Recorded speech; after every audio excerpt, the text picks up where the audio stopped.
Good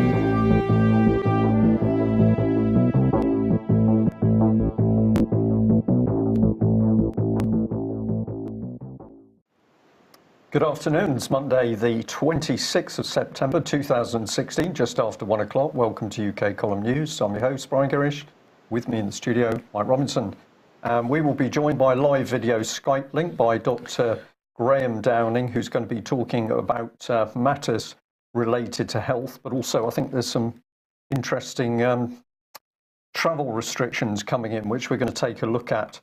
Well, the weather interesting over the weekend, because here in Plymouth at least we had an enjoyable day on Saturday until the gale struck. I'm not sure anybody warned about that, but I take it that it was an unexpected patch of global warming crept in there. Sorry, climate change, isn't it? Of course, crept in. And today we've got a little bit of everything. So it's pretty wet in Wales. It's sunny in Norfolk. It's a little bit overcast and drizzly. It's obviously Monday. Yes. Drizzly in London. Well, where should we start? War and death? Syria, probably. Syria, yes. What do we say? They're getting desperate, Brian. The desperation is palpable as the Russians and the Syrians deal with eastern Aleppo. And this was the rhetoric from the UK's ambassador to the United Nations, Matthew Rycroft. He said it's difficult to deny that Russia is partnering with the Syrian regime to carry out war crimes. Pretty strong language. He said the Assad regime and Russia are reducing Aleppo to rubble. Aleppo's inhabitants are ordinary Syrians who have suffered so much for so long. But of course, the eastern part of Aleppo that we're talking about here are not ordinary Syrians. There are some ordinary Syrians there, but a large proportion of them, if not most, are ISIS, al-Nusra Front, Arar al-Sham, and a host of other tame terrorists that Matthew Rycroft likes to support. And he went on to say they are now facing an unprecedented, unrelenting onslaught of cruelty, and it's increasingly clear that it is an onslaught beyond the capabilities of the Syrian Air Force alone. Bunker-busting bombs and so on. The language is incredible. Then we had a joint statement from the Foreign Office, and in fact this came from a number of European countries as well as the UK, and they said that we've got to save our terrorists. We've got to. Let's not forget that Assad's regime, supported by Russia, have killed far more civilians than Daesh and al-Nusra put together, is the implication. Well, that's only if you define a civilian as someone who's carrying a gun, who happens to be not affiliated with the Syrian military. It's outrageous.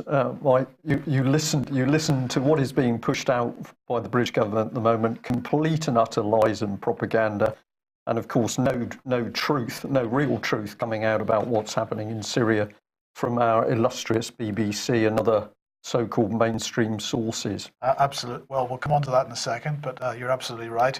Now, the joint statement went on to say that they reaffirm their commitment to the destruction of Daesh in Syria and Iraq, and urge Russia to follow through on its pledge to actually focus on this group.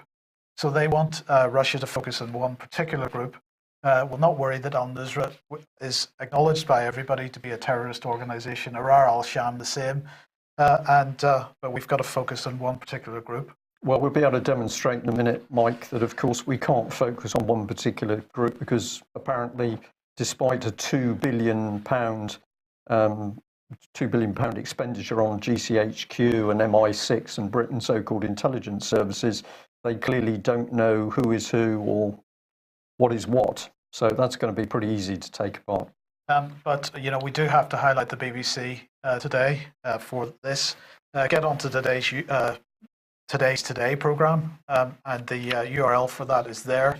And if you fast forward through until about 2 hours, 40 minutes or so, you will hear a fantastic piece of propaganda from eastern Aleppo, allegedly from an English teacher who's living in eastern Aleppo.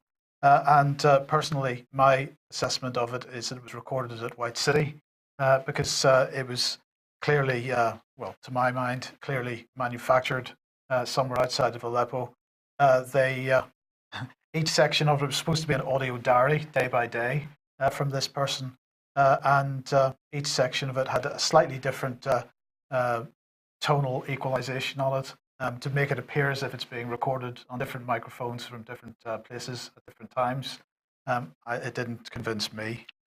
Yeah, all recorded under very difficult circumstances. Well, over the weekend, I was forced to tweet out this because this gentleman, George Osborne, had come out and he said Britain and the West fueled ISIS by failing to act against Assad in Syria in 2011. And I put that in juxtaposition with, of course, the statement that the Commons Foreign Affairs Committee had said that, well, actually, ISIS was fueled by David Cameron's disastrous policy in Libya. So Cameron helps to create ISIS by destroying Libya, and Osborne says that ISIS is fueled by not attacking and destroying Syria. Right. So it seems to me that at the moment they are utterly desperate, Mike. The propaganda isn't working. People are seeing through this. They don't know what they're doing, hence the panic. We've got to save our terrorists. But this is where it starts to get really dirty and very, very serious, because the Mail today is carrying a story that the RAF drone pilots who were involved in a devastating attack in Syria, which killed 62 government soldiers and led to claims that UK helped the Americans effectively breach the country's ceasefire, will be cleared by an official report. Just hold that on screen, Theo, while we comment on this, because of course we can say, well, if these men were told to fly these drones to a particular location and attack, that was the order that they were given. They had no way of knowing whether that order was correct or not. They had to take it as correct. So we can say, well, okay, we can accept in this case that these people flew the drones. The result was that 62 Syrian government soldiers were unlawfully killed. But there's something much darker going on here, because if we follow this through, what we've actually got is the British government approving remote mass murder in sovereign states. Now, this is a complete violation to international law. And let's see how we can put these pieces together. So the first thing is to take a look at who's flying the drones. And this brings us straight into the Royal Air Force. This is part of the raf.mod.uk webpage. The critical, even battle-winning importance of a robust, versatile information surveillance, target acquisition, reconnaissance capability continues to push the Air Force into the exploitation of new technology, new airframes and evolving tactics. So this is the organisation, ISTAR, and it says that targets are identified by, quote, intelligence, Mike.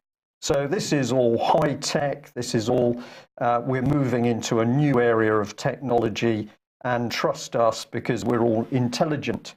Well, let's have a look at this one. This is another page from the RAF website. Encourage people to go and see this yourselves.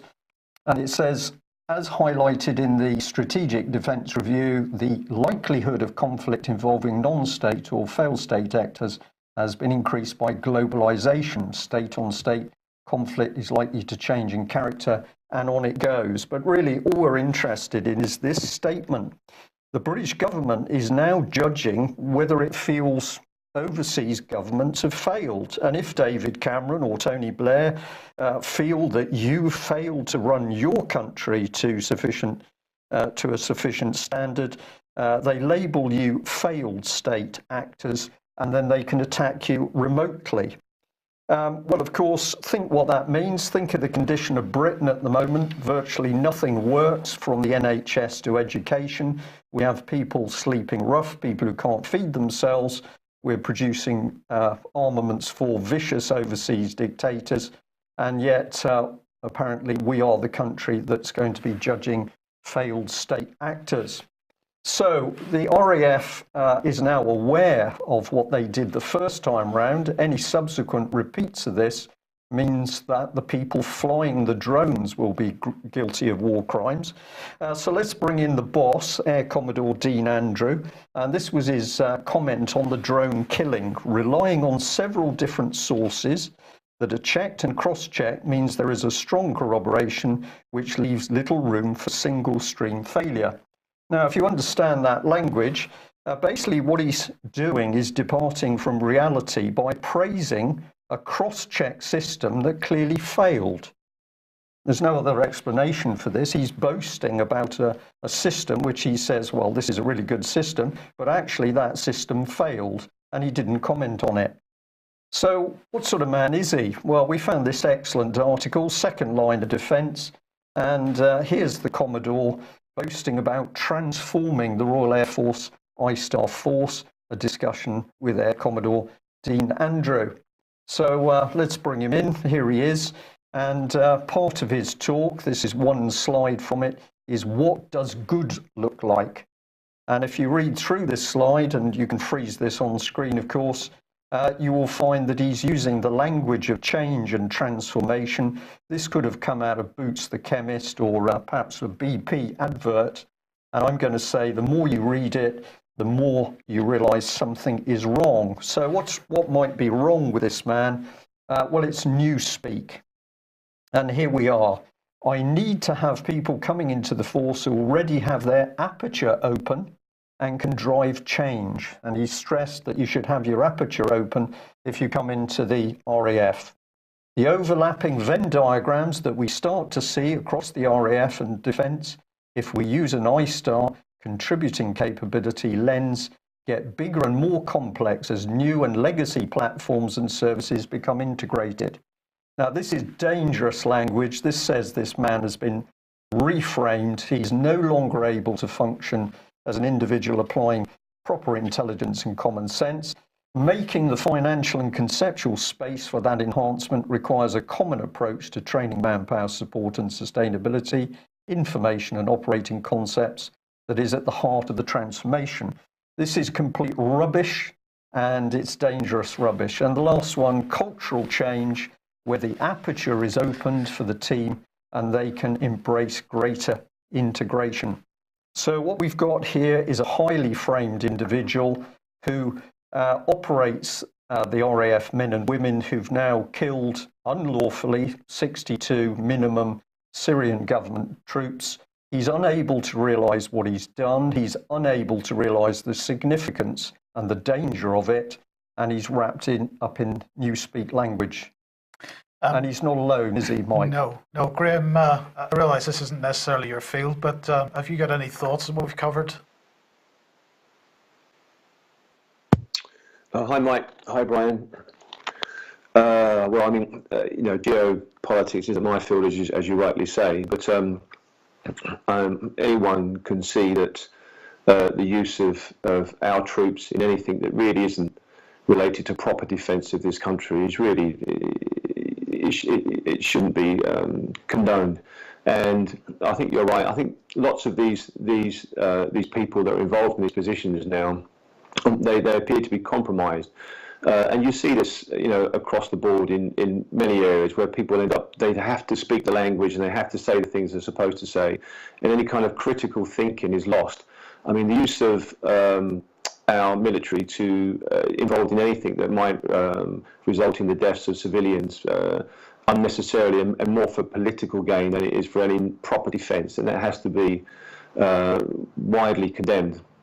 And myself as a layperson in this, really not an expert, I mean, it's pretty obvious to see that is going on now, and I think you've only got to kind of go onto the social media on Facebook to really see that people are kind of switching off the mainstream news now, and they're pretty well informed that this stuff goes on, and I don't think anyone could be happy with it. Indeed, thanks for that. Right, just before we come on to your stuff, we shall discuss policing, because Brandon Lewis, our favourite policing minister, was speaking. He was speaking at the Excellence in Policing conference, and he said, I'm very pleased to have the opportunity to speak to you today, particularly here at the College of Policing.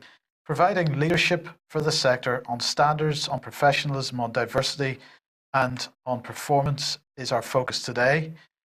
You will have heard a consistent message over the last 6 years talking about the reform of policing, and I know many of you will have played your role in delivering radical changes, including direct democratic accountability. He's talking about the police and crime commissioners, the introduction of the College of Policing itself as a professional body for everyone in policing. He lauded the cutting through of bureaucracy and stripping away of national targets, collaboration between forces, and opening up policing to the brightest and the best, developing the talent in policing, and bringing in new skills and expertise at the same time. So we're going to focus on that a little bit, because this comes back to the training aspect and the transformational aspect. And of course, recently we have seen how the police are behaving on our streets increasingly, and this incredible video of this policeman trying to kick in the windows of this car, and there were a couple of incidents involving the same man, but we've seen this type of behaviour before from the police. So then you've got to ask, what is going on? Well, let's go back to Brandon Lewis. He said that workplace reform is improving the attractiveness of policing as a profession, and new recruitment initiatives like direct entry and Police Now are widening the talent pool and range of prior experience available to policing. Well, that's very interesting. I thought, let's have a look at a couple of these, or one of these organisations. So I just chose Police Now. And here is the Police Now website, and here are the two founding members of Police Now. And I want to focus particularly on Tor Garnett. It says there, Tor joined the Met as a police constable in 2008. She's worked in a range of departments, from response team, domestic abuse investigation team, and so on. And she's now working as a detective chief inspector in the Met's Counterterrorism Command, SO15. I discovered this document here, the Review of Police Leadership and Training, and this was created in 2010. And this was Theresa May's commissioning letter whenever she was Home Secretary, 2010. And she's telling us what a great thing transformation is, what a great thing leadership is. She's using all the common purpose language. And as we go through this document, we discover that a police constable called Tor Garnett was part of the working group doing this work on transformation and police leadership and so on. As we scan on through the document, we discover that who's involved amongst the organisations that are providing evidence, but common purpose themselves. The organisation that was harbouring paedophiles and not taking any action. Absolutely, absolutely. So Tor Garnett then was still a police constable in 2010 when she took part in this pretty high-level review. And then here we are 5 or 6 years later, and she's a detective chief inspector. So that's quite a rise through the ranks. Of course, if we go back to what Brandon Lewis was saying about policing, he's saying that the Home Office's approach is underpinned by a belief that lasting transformation can only be successful if it's genuinely police-led. But of course, it's not genuinely police-led because organisations like Common Purpose, the CBI, the paedophile protector herself, Sarah Thornton, who was Chief Constable of Thames Valley Police at the time, and another Common Purpose graduate, we should note, the College of Social Work, which itself is infested with Common Purpose. These people are all providing policy proposals into the transformation of the police. And so to Brandon Lewis, I'm going to say it's hardly surprising that we see the type of behaviour that we've seen from the police in recent months and years, when we've got this type of ideology being pumped into the police, and when this type of ideology, of course, is running organisations that are recruiting and fast-tracking people into the police. So when people can become police constables and within 5 years be detective chief inspectors, there's clearly a fast-track process going on there. Police Now, common purpose-related organisation, perhaps. And we end up ultimately, Mike, with people who have been mentally reframed and they're unable to think properly. So what was going on in that young constable's mind as he's trying to bash his way through the car window? He looked dangerous. That man looked dangerous, aggressive and dangerous. If the same behaviour had been shown by a member of the public, they'd have been tasered and probably killed in a police cell. Okay, Graham, let's get to you now then. So you sent me this parent mail. So somebody had received this from their primary school, describing a school nurse drop-in clinic. What's going on here? Yeah, I mean, that was the email sent to me, actually. And if you're a parent in the UK, you get these mails come through once, twice a week, various things about school clubs and homework and stuff. And this came through, and I looked at it, and I thought, okay, that sounds interesting. They want us to go and have a little drop-in to see the nurse. And when I looked at it, I opened the letter up, and it said, it said provide on top. I thought, okay, there's a nice sort of interesting little word there. And then it went on and said, are you worried about your kids? And if they've got any problems, come and see the school nurse team. Now, the school nurse team is in capitals, as you can see. Right, so we have this slide here, Graham, and this is what you received. Absolutely. This is the kind of letter when you open up the mail. And it says, come and drop in. It's a drop-in session. It's all lovely. If you've got weight problems with your kid, or they don't sleep, or or whatever else, just pop in. Anything. You don't need an appointment. And I thought, that looks interesting. And it's all sent under the guise of it's the NHS. It's officialdom. It's all done through the schools. And if you look at the bottom, there's a little the thing at the bottom. It says NHS, local authority, community services. So to anyone who's not looking at this is the NHS. And it's very difficult, impossible to see the small writing. And I had to blow it up something like 250% just to see it. And when you do blow it up, you see who is actually providing the services. And the people providing the provide, as it were, it's a private company. And I don't know if you've got the slide there with, I sent you on their website. But they quote themselves, we provide services across Essex and Waltham Forest and Redbridge and Cambridgeshire and Peterborough. It's a huge, huge, huge company. And they earn approximately 54 million a year. And they employ a load of people. And they serve communities with a total population of more than 1.9 million people.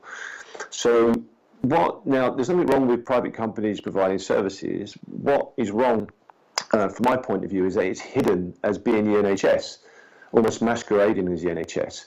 And the problem that I've got, and we discussed earlier, is that this is happening more and more with the NHS. More private services have been brought in, kind of under the umbrella, as it were. So you think you're getting an NHS service, and you're not getting an NHS service, you're getting a private service. And then my concern is, and I mentioned this earlier to you, Mike, is what happens down the line when they decide to flip the switch and start charging for these things to you. And then you turn around and look around, and suddenly your NHS is almost completely gone. And I just take issue of them not being clear that this isn't the NHS, this is a private for-profit service. Right, okay, so I just wanted to highlight this then from NHS Choices, because I think you sent me this. This describes Provide, and it explains that Provide is a community interest company. So I went and had a look at community interest companies and came up with the annual report from the regulator of community interest companies. And I find this a fascinating page from that report, because it says using the community interest company to transform essential services, the evolutionary way forward. So this is the annual report for the regulator. And to paraphrase this in my own words, this is my view of what I'm reading here. This looks to me like what they're doing is an interim step where they're permitting people that perhaps have worked in the NHS in the past to set up community interest companies which are sold to us as being for the benefit of the community, but which are profit making, so they're not charities. At some point, well, what we're saying is that there's, I think in this report it said that there are 12,000 community interest companies in the country, and that last year about 10% of those failed, right? So at the moment we have an NHS which is failing in many, many ways, but particularly financially. And then we move services into community interest companies, which are supposed to make a profit, which is therefore the benefit of the community. But let's say it doesn't make a profit. Let's say it makes a small loss year on year. That's not viable. What happens at that point? It then gets sold to what, Virgin or some other large medical provider? Yeah, and this is my concern. And I was speaking to my sister-in-law, actually, who works in the NHS, and she said, oh, well, I hope she won't mind me saying, she said, well, they put this out for bidding and the NHS can't compete and you get a better service possibly, blah, blah, blah. And the reality is, if you step back, as with all of these things, you have to step back and you have to see the overreaching trend. And the overreaching trend appears to be that the NHS is being run down. And obviously that's an obvious thing to say, but within the scope of this, it's being run down, and it's being run down so that people will want to opt for private medical care once it's offered, and whichever package or however that's going to be. And it's all, as you're correct in saying, and well done for finding that, it's evolutionary. It's a transitionary stage between where we are and our mind thinking and where whoever's in charge of this wants us to be. And it's pretty obvious that more and more services are getting doled out to private companies. And the irony of it is that allegedly we can't afford to put enough nurses, employ them contractually to do their job. So what do they do in the hospitals? They then bring private companies in where nurses are getting paid more money. They're getting paid 4 or 5 times. Now, I'm not against nurses being paid more or doctors being paid more. That's not the point of this. But the point is you're just bringing in services which are costing more anyway. And you see this throughout the NHS. And so, it's a nonsense. And you've either got, or you've got the other side of it, which is where this may head, where it becomes so cutthroat that you end up having poorly paid people and getting poorly qualified people.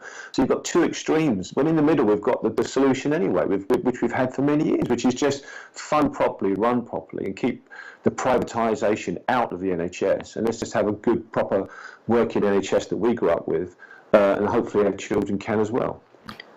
Graham, many interesting points there. I'd just like to say that a couple of days ago I was pointed at a newspaper article. This was one of the local Plymouth MPs called Gary Streeter.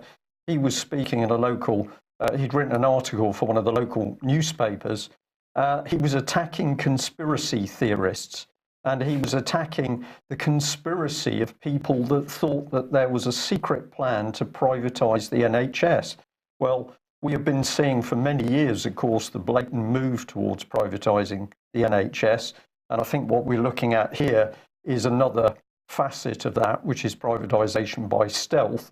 And yet at the same time, we have a Conservative MP who is claiming, no, this is all nonsense. I think these people are getting very frightened. Their plans are becoming clearer by the day. Emperor with no clothes. We can see what's happening. I'll try and bring that article in tomorrow, so we've got it fresh against what we're discussing today. Okay. Now, Graham, was it 85 you were speaking about? What was this? This was the. Sorry. Yeah, I think it was 85, and I think it was one of the first times I actually spoke at those conferences. And I don't know how much of the clip you're going to play. Are you going to play that clip? No, we're not going to have time to do that today. Okay, well, effectively, I told a story just before I got into the talk. And what I said was I was in Bishop Stortford, and I was in a bookstore. And the kids were off in the kids section, and I was just browsing the health section. And just to be sure, I saw a book on,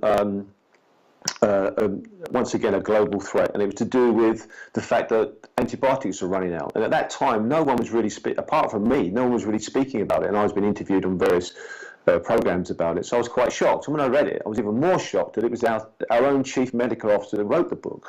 And there was a section in there that I'd sent you that I'd actually quoted, and people can see it online. And she tells a story, and in that story she tells of how a woman becomes infected, and then she embellishes the story with how in the future there will be isolation camps. So if you were found to look infected on the streets, you'll be arrested and taken to an isolation camp, which effectively were death camps.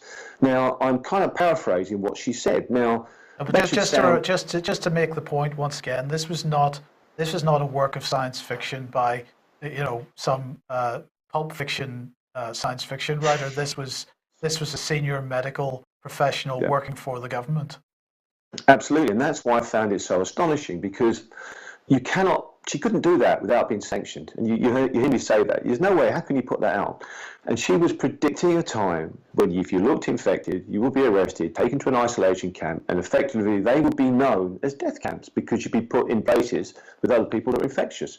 And the whole point of this was, she was making the point that antibiotics are running out and we need to conserve them and we need to bring in new measures to help with infection. So we put a conference on rebutting that and saying, well, there's plenty of cures within and treatments within natural health. You don't need to necessarily, start arresting people on the street for crying out loud. Anyway, so long story short, we've now moved forward to within the last, well, I think I saw this document that hopefully you've got up now, within the last, I don't know, month. I think I saw it only a month ago or something. And then it's finally, I can't actually see the screen, just to let you know, so I can't read what's on the screen. Right, okay, so I'll just go through this, Graham. I'll go through this, Graham. So what we have on here is from the Federal Register in the United States, and this is about the control of communicable diseases.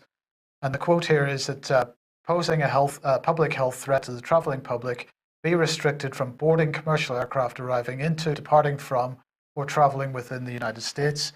And you highlighted this article on EON, which is entitled National CDC, the US proposal on apprehend and involuntary quarantine if you're traveling and you've got, so let's just quote a little bit from this. It says, a notice of proposed rulemaking, control of communicable diseases was published by the US Centers for Disease Control on August the 15th, 2016, that will amend federal public health law to allow health officials to take into custody and involuntarily quarantine travelers who have symptoms of or have been exposed to someone with symptoms common to measles, chickenpox, and a wide range of other communicable diseases. Now, this is very interesting because we're not talking Zika virus here, Graham. We're talking measles. Yeah, I mean, and if you step back, as always, I'm going to bore you saying the same thing. You just step back and look at how this is all going together, how the push for vaccination, certainly in the States, mandatory vaccination, certainly now in Australia, it's starting to come in with clauses attached, qualification attached. Here, the big push within the surgeries, they're bringing the vaccinations into the schools, and I know that you and I are going to do something separate on that at some point, Mike, on the flu vax, hopefully sooner rather than later. When you see all of this, you start to realise what's going on. But the menacing thing about this is what they're doing is the whole point of this document, this proposal, is to deal with threats, biological threats. Once again, you're kind of equating it to it's like a terrorism thing. Now, if you take the mainstream view, that would appear to be reasonable. You want to make sure that you're protected against biological attack. But what they've done is, and what they're doing across the board, is they're conflating that with things which aren't anything to do with terrorism. And then under that umbrella, you then become controlled. And therefore, and your rights, your human and quite frankly common sense rights, go out of the window. Because people may or may not be aware, but what you just said was, Mike, is that if this goes through and you get on a plane and you look ill, the staff on that plane are going to be, by law, are going to have to inform customs or the appropriate authorities, so that when you land, you will be taken, you will be put in a place which effectively is like a quarantine, and you will be examined against your will. And they will decide what intervention may or may not be required. That may be a vaccination, that may be some other form of medical treatment, it may involve you being detained for many days, and on and on and on. And the point that struck me, and the point that I brought it up to you today, is because if you listen to that talk, what our chief medical officer was saying, in a sense, is now being started to be played out. And, you know, I don't know whether it's art imitating life or life imitating art, but it's incredibly menacing that is now a proposition on the table and will become law within the United States. And you can bet your bottom dollar, as all these things, they start there, they end up here. Right, well, let's just give another quote from this article then. It says here, this is a clear case of federal government overreach, said Barbara Lowe Fisher, NVIC co-founder and president. Measles is not Ebola, chickenpox is not smallpox. US health officials should not be expanding police power to take people into custody and place them in involuntary quarantine whenever they believe someone is sick or could become sick with illnesses that are far less serious than hemorrhagic fever and the plague. It's all to do with the wording. They only have to reasonably have a suspicion that you're ill. Now, I looked through the definitions of what they describe as ill. And if you've ever been on a plane or a long-haul plane, pretty much everybody fulfills the criteria. I mean, you all snivel and cough when you get off because of being stuck in that plane for God knows how long. They say, well, it would be good to get someone's temperature to see if it's a high temperature, because that would define them as being ill. But even if you can't get that, don't worry. As long as they feel warm. So if someone feels warm or looks a bit pasty in the face, so that's most of the phobics, the people who are afraid of flying. And on and on. If you've got a rash, if you've got eczema, and you go on a plane and the eczema is raised on your hand, your arm, or on your face, and a stewardess sees that, according to the wide reaching of these criteria, you should be targeted to be put into quarantine once you arrive at the other end. Now, people may say, well, they wouldn't do that. Don't be silly. Well, you've only got to look back to I think it was 2000 Terrorism Act when they brought in Section 44 powers, and there's thousands of people arrested under that act. There was a girl walking down a cycle lane, and she was actually arrested because she didn't have a bike, believe it or not. There was an autistic 12-year-old arrested by UK police boy on a train, and they all brought into these acts, these powers, which had no real relevance or real bearing to what was going on in reality. And the point is, once you give people these powers, they will use them. And if you imagine how many people are going to be crammed into these quarantine places, can you imagine how many people getting off a flight who are suspicious, that people are suspicious may be ill? I mean, it's a recipe for disaster. It's absolute and utter nonsense. Right, well, the article quotes the CDC here as saying the ongoing persistence of measles in the United States provides a good example of the need for this NPRM. Every case of measles in the United States is considered a public health emergency because of extremely high transmissibility. And then they go on to say that administration of MMR vaccine is part of the post-exposure treatment. So at the end of the day, this is all about vaccination. Absolutely. And it's a nonsense because this doesn't make medical sense. Because if you've got the infection, to then vaccinate after you've got the infection, I'm sorry, you're going to need to spend a long time trying to convince me that that's worthwhile. There are other interventions, and I can understand that. But once you've got the disease, once you've got the alleged infection, there's very little point in them vaccinating you. So that's a nonsense straight away. And you're absolutely right. What they've done is they've effectively said they can haul in anybody and just give them any medical intervention they see fit. And things like measles and I mean, once again, as I stated at the onset of this, is they're conflating this now. So you've got simple stuff that really isn't a biological threat to the health of the nation. It's simply not the case. It's not a terrorist thing, and you aren't all going to be devastated through it.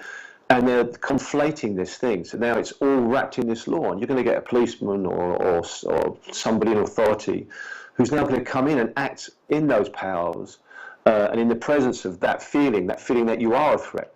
And this is ridiculous. I mean, this is Orwellian on acid, Orwell on acid. This is just complete and utter nonsense. And, you've only got to go back to the 60s and before. I mean, there's a whole discussion you can have about vaccines, whether they work, whether they don't work, the criminality involved with companies, how much they're fined every year, the autism, the whole 9 yards. You can do all that. That's a whole other show. That's about 20 other shows. But just looking at this in just simple common sense, in a common sense way, this doesn't make any sense. But the problem is once this gets into law, that doesn't matter anymore. Yeah. Officials will act. You will be hauled away, and I mean, it's absolutely affected my view. I've got family in the States, so I'm now thinking, wow, do I really want to get on a plane anymore if this goes through to go to America? Graham, it doesn't make sense unless you say it's a malevolent agenda, that this policy is being put together because it has got an unpleasant end result. Then everything starts to make sense. And you're talking about medical treatment, enforced medical treatment like vaccination. But of course, what we've got happening in UK at the moment is the terminating of particularly elderly people in so-called care environments. And one of the key parts of that is that food and drink are now deemed to be medical treatment. So if there's a decision that medical treatment can be withheld, that means they can be starved and dehydrated to death. And I'm going to say in the next week or so, we'll have a fascinating interview, which is entitled Mechanics of Modern Murder, which is going to be talking about that very process of simply wiping out particularly elderly people by this very sinister type of policy. So it doesn't make sense, it's nonsense. Well, that's the initial look, but if you look deeper, it makes absolute sense because we've got a very vicious regime installing itself. Right. Yeah. Quickly, yeah, and and many people don't want to go down this route because it is a bit awful. We want a nice life, want to have our kids, go to work, get a good job, blah blah blah. We don't really want to be interested in this stuff. But the point is now, this is like a tsunami coming at you. It's coming at you, or just keep it simple. It's something that is lapping at your feet now. And if you don't watch out, it will be a tsunami. So you have to get up, you have to get informed, and you have to now inform others and ensure that good common sense prevails and not this, which appears to be Nazi-esque regulations and laws are coming in. And we need laws that reflect humanity, not laws that reflect whatever you want to call this. I mean, quite frankly, it's pseudo-fascist. If not that I like using those terms. Okay, thank you for that, and I totally agree. And I think it is fascistic is the right definition, because we need to bring in the big society communitarianism, and we've got the beast pinned down. What do we do about it? Well, tomorrow night in Glastonbury, we've got a follow-on meeting. What is it to do with asserting the rule of law? We are recognising that law has broken down in UK. We have got a fascistic type government in place. How are we going to deal with this? We need to reassert the rule of law. So if you didn't make the first Glastonbury meeting, this is a follow-up, and that's in the town hall tomorrow evening. Okay, good news, Brian. Good. We always like that, Yes, Mike. because we know that the Bank of England operates in society's best interests, and they want to tell us all about it. And we mentioned a few days ago, last week, that the Future Forum, the Bank of England's Future Forum 2016 is taking place next month. Well, they have followed that straight up with a new website called the Knowledge Bank. Here it is. This is a Bank of England website. And what's this all about? Well, here's what they have to say. What we do at the Bank of England affects everyone. However, our polling revealed that only 1 in 4 people think that the bank is good at explaining its actions and decisions in terms they can understand. So this is the economy made simple. They want to change this perception. So the bank has set up its first ever public light bulb icon understanding team. I think that's a misprint there, with the sole objective to improve understanding about what they do, and most importantly, how what they do affects our day-to-day lives. So the Knowledge Bank, there you go. Well, I'm feeling better already, because clearly these are the people we should be trusting. They've got our best interests at heart, and they're kind, moral, upstanding people who are going to produce a better world. Absolutely. Now, we've been pointing out that the House of Lords is under threat, and we've been suggesting reasons why that's not such a great thing. They've decided to take action to try to prevent any more draconian changes to that institution. So they're going to throw out 200 of the 820 odd peers that there are in the House of Lords. This is a cross-party group of peers, according to The Sun, who have agreed that that the House of Lords is too big and they need to get rid of some of them. They're proposing that once they've reduced their numbers, that if more life peers are created, that they will not be allowed to sit in the House until a place becomes available for them. They're basically hoping that this will be enough to prevent any further sort of degradation of the rule of law and the Constitution and removal of them as an institution. The danger, I think, in this is to make sure that they do not choose the crossbenchers.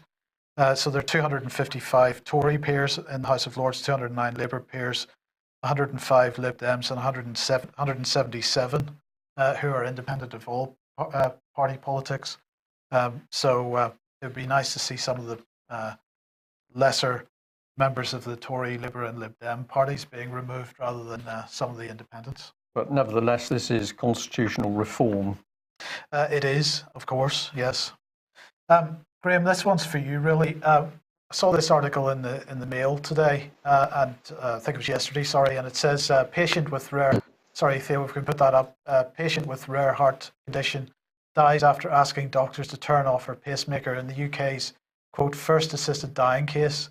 And when I looked at the circumstances of this, the person had a pacemaker, they asked for it to be switched off, but many of the comments at the end of the article were really suggesting that, of course, this is inflammatory language by the Mail because it's not the first assisted dying case, because as Brian's just mentioned, withdrawal of food and water is is done on a regular basis, on the basis of removing medical intervention.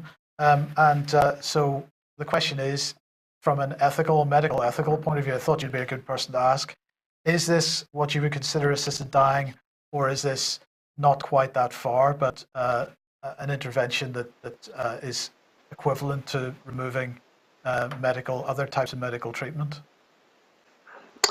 Well, I mean, if you think standard geopolitics is a problem, then open up this can of worms. I mean, this is a nightmare of an area, because obviously there are people that are suffering incredibly, and all witnessing that, thinking that there's nothing they could do, and they wanted to help that person, family included, would probably want, if possible, to allow their loved one to pass at peace.